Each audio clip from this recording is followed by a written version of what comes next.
We are less than 7 days away from Christmas Day. This is the first of 2 Chris episodes. Welcome to PS Too Many Games. Yay. He has too many games.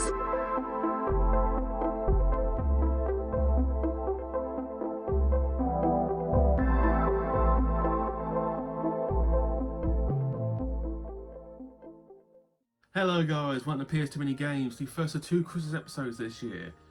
I'll be brutally honest, this was going to be one episode, one very long episode. It was going to be pushing an hour because it's how long I thought it was going to take. And I was like, no, let's just do two. Let's do 2 shorter ones. People's attention for a long episode of computer games, it's hard, isn't it? Trust me, watching YouTube episodes for an hour can be hard. I've learned that. So you'll rarely see an episode go above 30 minutes. If it does, that means I've actually enjoyed making it and we've got a lot to show. Consequently, I'm going to be doing that quite a lot because I'm wearing the fucking Christmas hat. I don't know about anyone else, but this year, for the first time, organising Christmas has been a colossal pisser. What a pisser. Maybe because I'm doing YouTube now and I got less time. Kinda. I don't know how to explain it. For the first time, organising Christmas has just felt like a pain in the ass. I mean, last year they did YouTube and it wasn't a pain. So what's the difference this year? I don't know. But I'm not the only one who feels that way. A lot of my friends feel that way. I don't know if it's because people obviously struggling. I can't explain it. But the morale for Christmas this year is certainly down on most years, I felt. Maybe that's the vibe I keep getting. People keep failing the vibe test. I don't know what the fuck a vibe test means. Memes? Don't know what. You can tell I've been drinking red wine today. Anyway, about a month ago, well, no, about 2 months ago, I was contacted by a viewer of the channel, subscriber, and a local man he's let me use his full name, a Jonathan Neil Smith. And he's offered me these games for obviously the right price, and these games are all rare. No shovelware here, by the way. These are all like medium to high expensive games. So when he offered me this, I was like, "Can you hold them for me, and I'll pay you at a later date?" And he said, "Of course I can." Obviously, money was exchanged, and I picked these games up a month ago. Also met the man, spent a good hour with him in his home. Very nice man. Him and his son watches me, which I felt a little awkward. It's like, your son watches me. I swear a lot, sir. Anyway, we actually purchased 9 games, which is not a lot, but considering how much I spent combined for these 9 games, yes, this was probably my biggest. How can I put this? Financially, it's the most I paid for one bundle. It was worthwhile, and it really was worthwhile. Ironically, I'm about to pay roughly the same amount for my next bundle, but my next bundle is going to have a significantly lot more games than this bundle. But there's going to be a lot of shovelware in that bundle, so get ready for January. It's going to be quite the shovelware month. Oh, good lord. So as I mentioned a couple of times ago, January is going to be very much the shovelware month and the rebuilding the shelves month. Depending on finances, we'll see which comes first. But I really want to start rebuilding this because I can do so much better. And as you saw in the last episode with the new rack I got for £2 from the charity, shockingly good rack for £2. And now a lot more room for the expensive stuff, which leaves me with an issue. So obviously now this is empty because I've now put all the expensive games in the taller, better looking rack. So I've now got a square rack. I don't know if I'm going to put the football games in this one because that's in a tall rack down the bottom here behind the camera. But I'm now going to probably get to the point where it's like, do I keep this kind of stuff? Do I put it somewhere else? Because actually, I forgot it can go on top. No, I'm going to put it in the corner. I'm now all about the use as much space as possible strategy. So if I can find a place to put this in the corner and take up space and use it for a certain collection of games, I will. Because I've got obviously the club football games have got their own rack. Expensive stuff's got its own rack. Platinum's have got their own stand.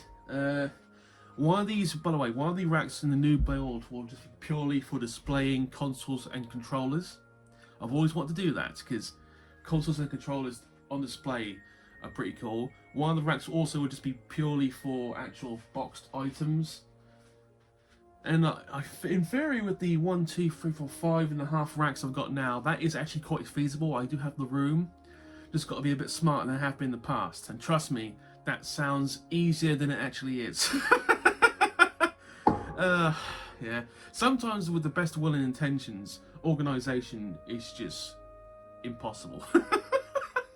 You're like, we can do this. Like, you give yourself a set timetable. It's like, I've grossly underestimated what I'm doing right now. Just when I started this collection, I was like, it's going to be easy to get this. Boy, was I fucking naive. Another side note, I recently got my hair cut. I get my hair cut reasonably often. And for the first time, when the person who cut my hair lifted the patch, all grey hair. It's like, oh.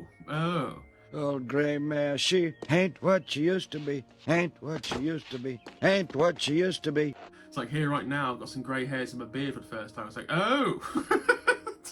So, do I dye my hair to darken it like a desperate man would, or do I just embrace the bald? We're going to embrace the bald, because I respect people's decision to dye their hair all different colours, or dye their hair to make themselves look younger. But you're only hiding the obvious. Having natural black hair, and having natural black hair, you're always going to notice the greys, and trust me, there is a lot of grey. It is starting to turn up quite fast, but the silver fox look might happen, but at the same time I realised in about 10 years I'd be bald anyway, so why the fuck am I caring? On a side note, Dan just turned 40 as of today. I'm not saying which day I recorded this, but it's before the 19th, because this comes out on the 19th. I hope. So anyway, Dan has just turned 40. You can tell that because he's just started a 40 for 40 for NES games for his new challenge next year. That should be quite the watch. Interesting. He told me he was going to do this quite a long time ago, so I knew. Interesting decision, because he thought about doing, because I thought he was going to do PS3 Essentials, but and there was other ideas too, but he went on this one, and it's kind of a cool concept. I'm looking forward to watching it. I've been asked if I want to use some of these like yearly challenges, and I'm going to say no, mainly because this is the main goal. The channel's got a goal, that's the whole point of the channel. But some of these challenges, you get put under pressure to like try to achieve them, and it can stress you out, trust me. Life should be chill if you can make it as such. I hope that sounds correct, because sounds quite good my end. As stated in one of the previous episodes, by the way, I will be doing a final count for the last episode on 23rd of the basically final count of how many games we've got at the moment.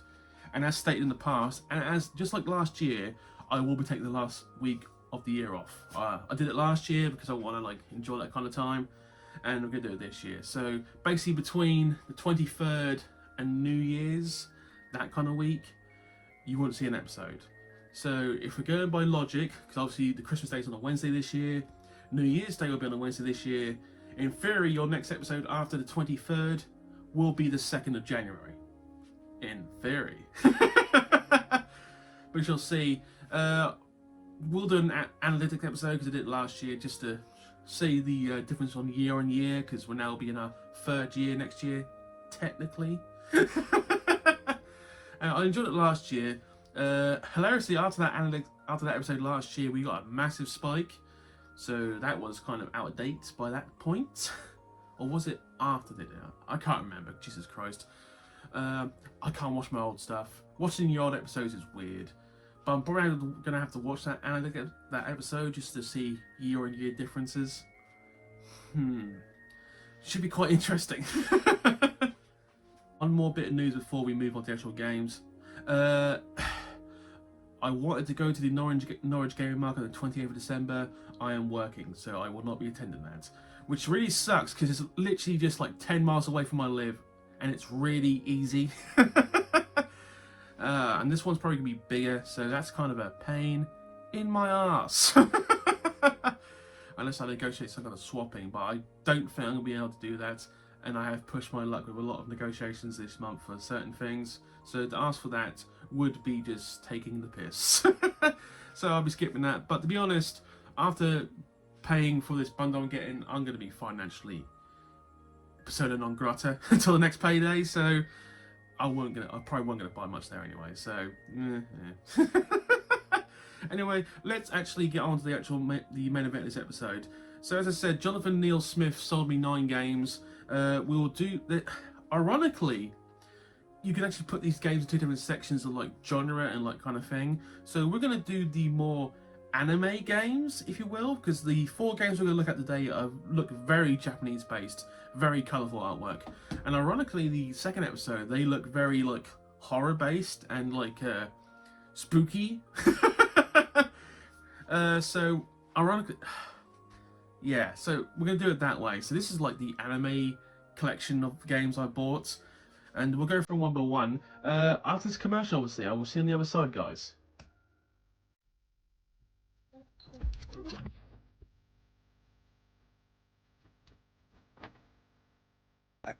My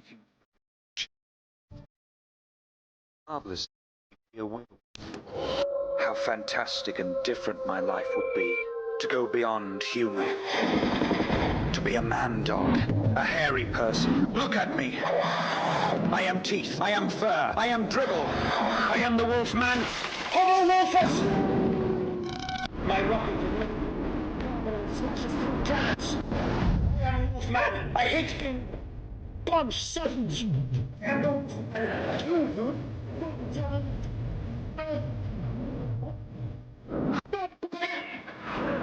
I am the universe! I am the brilliant!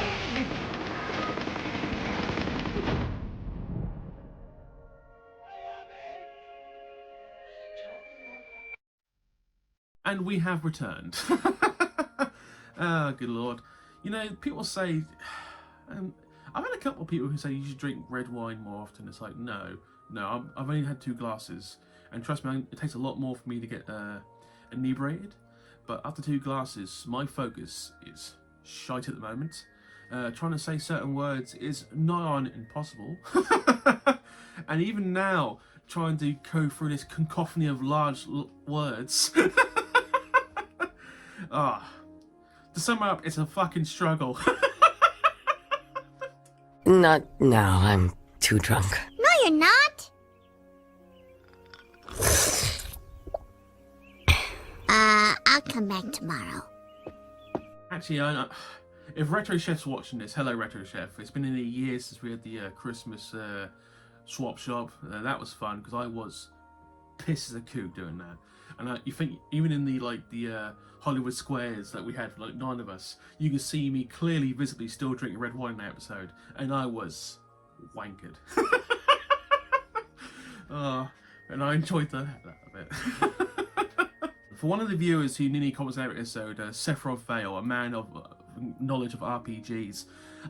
3 of these, I believe, are RPGs. Please tell me otherwise. One of them's a fighting game. The first one actually was on my list of 10 games I want to get sooner rather than later. Pronouncing these games is going to be hard today, so bear with me. But game number 1, this is probably the cheapest one from the bundle I got. Saint Seiya the Sanctuary. As you saw in my 10 games I want sooner rather than later, this is a fighting game. Not a game I actually wanted for the actual gameplay, but it's one of those games that is just hard to find. By the way, nearly every one of these games is immaculate from the collection. He is taking care of these games. These are phenomenal. That's the reason I bought from him personally, because like once he showed me the first 2 games, I was like, okay, yeah, you take care of your games. You know what you're doing, sir. Jonathan Neil Smith is and still was a private collector. So I know I'm in good hands here. But this is a fighting game. I've never played it before. We'll give it a try. But as you can see, the artwork is fucking crazy. Very Japanese anime oriented. I will say, I think this has no dub. This is the original Japanese voiceovers, so yeah, it's gonna be weird. Actually, that reminds me. So, any American viewers who watch this, Dragon Ball Z Budokai, the original Budokai, was a bit weird for PAL because for some reason, and I don't know if it was just me, how can I put this? We got the Japanese version. We did not have any English voice acting for Dragon Ball Z Budokai 1. It was the Japanese acting with subtitles, which is super weird because the Americans, I found out like 5 years ago, you got the full English dub actors doing it. So a couple of times this happens where the PAL will just get the Japanese version over the English American version, which is weird because after Budokai 2 onwards we got the English dub, but the first one there wasn't English dub, it was just Japanese. It was super weird, unless I just couldn't find the actual change the dub because it was set the sub. If anyone can clarify that for me, because I've always been interested to see if we just got the sub version on purpose. It's always been weird to me. Anyway, good game by the way. But yes, very happy to have this. Thank you, Jonathan, once again for this. Yes, look at the colour. Okay, game number 2. This one's definitely an RPG, but this one is going to be so hard to pronounce. So if I get this wrong, forgive me. YS, the Ark of Napishtim? That word there. I've never played this game, so I don't know how to pronounce it, if you will. Konami RPG. Already I am intrigued. So the back of the cover is just like a paragraph. This is actually, it's just a question, so bear with me because this is not like a straight up paragraph. This is a question after question. He said it with a smile. Far west from our continent, so it's the end of the ocean. Full stop. People say that the area called the Great Vortex of Canine exists there. Full stop. Great Vortex has been swallowing all westbound ships. Full stop. Why does the vortex exist there? Question mark. What does exist beyond the vortex? That's just me being stupid. The red one's kicking in. If you're an adventurer, it would awaken your interest. Full stop. Now let's go to see the Great Vortex of Canine. Shall we? Okay, if I weren't halfway to inebriation, I probably would have read that far better, or even greater, if you will. But I will try this. I'm fond of RPGs. Once again, this is probably the least colourful artwork of the 4 games, and this looks pretty good by our standards. I've been reliably told by one of my good friends, Colin, that this series is actually quite decent. I hope it's a series, because he said series, so it's not a one-off then. We'll try. But that is a reasonably rare game. I believe it's like between £30 and £40 at CEX, I think.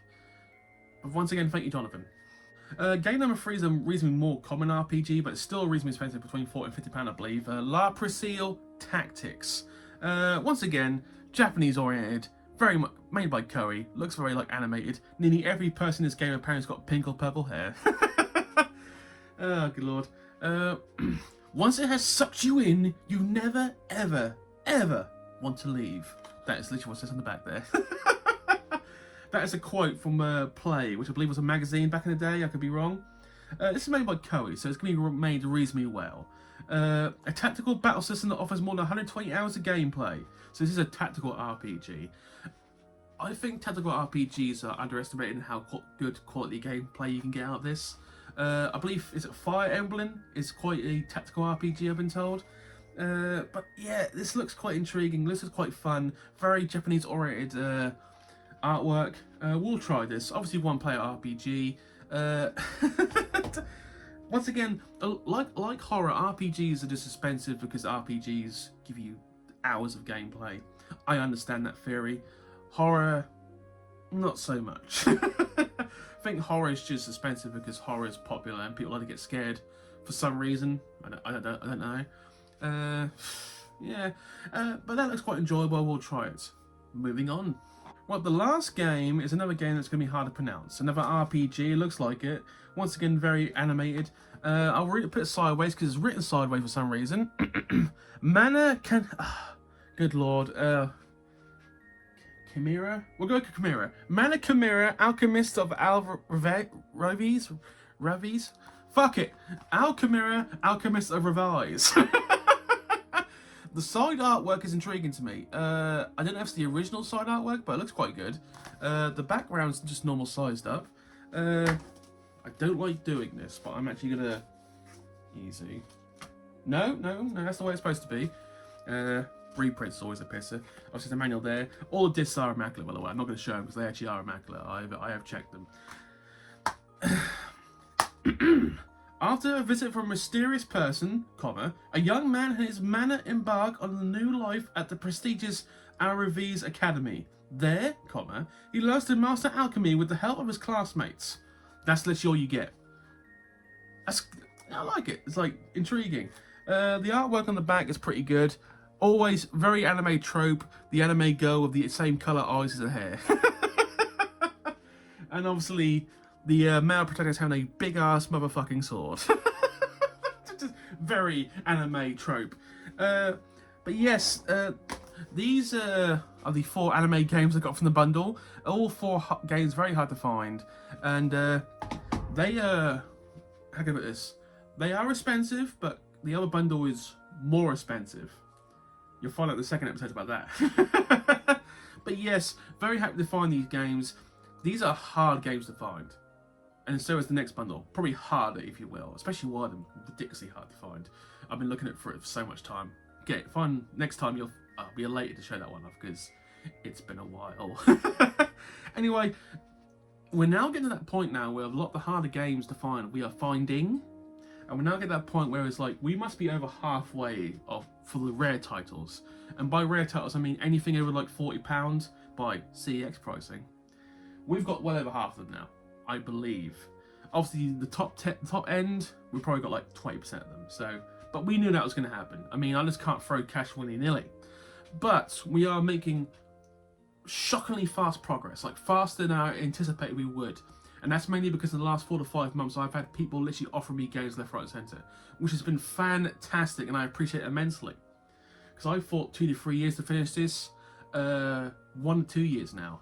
Not next year. Next year we get close, but 2026, if I'm still doing this, I mean if I'm still alive, obviously. 2026 would actually be the first feasible year where I would get to like maybe less than 50 games for full completion. Once we get to less than 50 games for a full completion, or less than 50 games on my list, that's when I might start sidetracking into other things, like collectibles and that kind of such. But yes, we are steamrolling ahead with the collection, and I thank all of you who have sold me or donated me games the last year. You have been so much more helpful than I anticipated. I never expected people to like sell me games or even donate games, but it has made a massive difference, especially like the rare games. I understand now obviously games are getting expensive and people are like trying to cash in. I have no problem with that. I have no problem with paying the going rate with games because I'm looking for them.